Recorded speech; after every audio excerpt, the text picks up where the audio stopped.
History has a predictable habit. When a powerful man is outsmarted by a woman's intellect, the official records rarely admit defeat. Instead, they rewrite the narrative, labeling political and intellectual titans as mere mistresses or courtesans. You can see the remnants of this historical erasure in Orchha. Located in the Bundelkhand region of central India, this was a wealthy, thriving cultural powerhouse in the 16th century. Today, it's a quiet town of sleeping ruins and abandoned cenotaphs along the riverbank. Palace carvings tell a specific, sanctioned story. The unedited record lives in the lives of the marginalized people who challenged the rulers sitting inside these stone walls. Enter Punya. In the late 1500s, she was a brilliant 15-year-old blacksmith's daughter. Like many young women of her caste, she faced the systemic threat of the dowry system, a social framework where marriage required her family to pay massive sums of wealth they did not possess.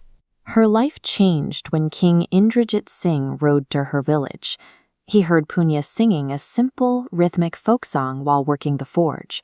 The king became instantly, dangerously obsessed with her voice and her intellect. The king faced a dilemma. He couldn't abduct her without destroying his carefully cultivated image as a just ruler. So he built a gilded trap. He offered to sponsor Punya's formal education at Phoolbagh, the exclusive royal academy, under the guise of honing her artistic talents. Punya knew exactly what she was stepping into. She was a commoner caught in a systemic vice. Refusing a direct offer from the king would mean total ruin for her and her father, but accepting meant walking directly into the lion's den. Instead of succumbing to fear inside the palace walls, Punya weaponized her new environment. Under the tutelage of the legendary court poet Keshav Das, she mastered complex Sanskrit texts, composed her own rapid-fire poetry, and rigorously trained in the Rai dance, a dynamic, spinning folk dance native to the region. Her goal was to attain the title of Raj Nartaki, or royal dancer. Modern misinterpretations often conflate this role with service, ignoring the structural political weight it carried in medieval India. This chart illustrates the court's true tower dynamics. Notice the Raj Nartaki sits horizontally adjacent to the queen, elevated high above standard courtiers and ministers. Securing this esteemed office required grueling meritocratic tests. Aesthetic skill was irrelevant without demonstrated mastery of regional law and protocol. In medieval India, art functioned as a formalized political institution. For a marginalized woman from a blacksmith's forge, mastering this institution was one of the only structural pathways available to achieve untouchable soft power.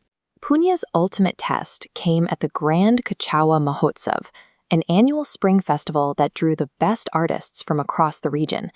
She outperformed every other artist on the stage, mesmerizing the royal court with her flawless rhythm and poetic wit.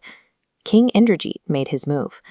Believing he had finally molded her into a prize he could claim, he officially granted her the elevated title of Rai Pravin, meaning the skilled Rai.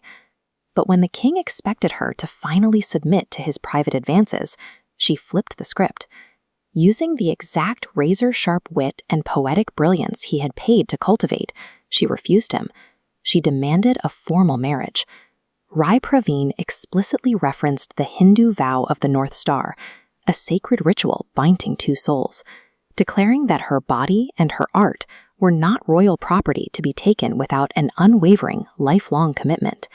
Rai Pravin took the king's own cultural rules and weaponized them.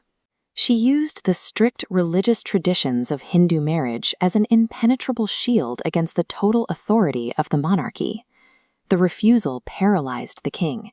He was trapped in a bitter stalemate between his infatuation with Rai Pravin and his royal pride, tangled in a rigid caste system that strictly forbade an emperor from formally marrying a blacksmith's daughter. Rai Pravin held her ground. Her defiance forced the king and the entire kingdom to confront a glaring hypocrisy. They lived in a society ready to revere a woman's artistic output, yet entirely willing to degrade her fundamental humanity. Over the following centuries, the king's power faded. The massive physical palaces of Orchha that once housed this intense standoff eventually fell into ruin, silence, and abandonment. The monarch's authority and the intimidating stone walls of his fortresses were fragile. They inevitably crumbled under the heavy weight of time and shifting political tides. Naturally, the male-dominated royal scribes intentionally left Rai Pravin's defiant standoff out of the official texts. They sought to erase her intellectual victory from the record, but they failed to account for the Harbolas, the traditional wandering folk singers and bards of the Bundelkhand region. These traveling musicians functioned as a living oral archive. They memorized and sang the region's true, unedited history to the common people, ensuring that Rai Pravin's defiance survived long after the royal palaces emptied. Royal stone eventually erodes. The enduring record stays alive in the songs of the people, carrying truths that formal history attempted to silence. True power doesn't always wear a crown. Sometimes it wields a song and a fiercely independent mind.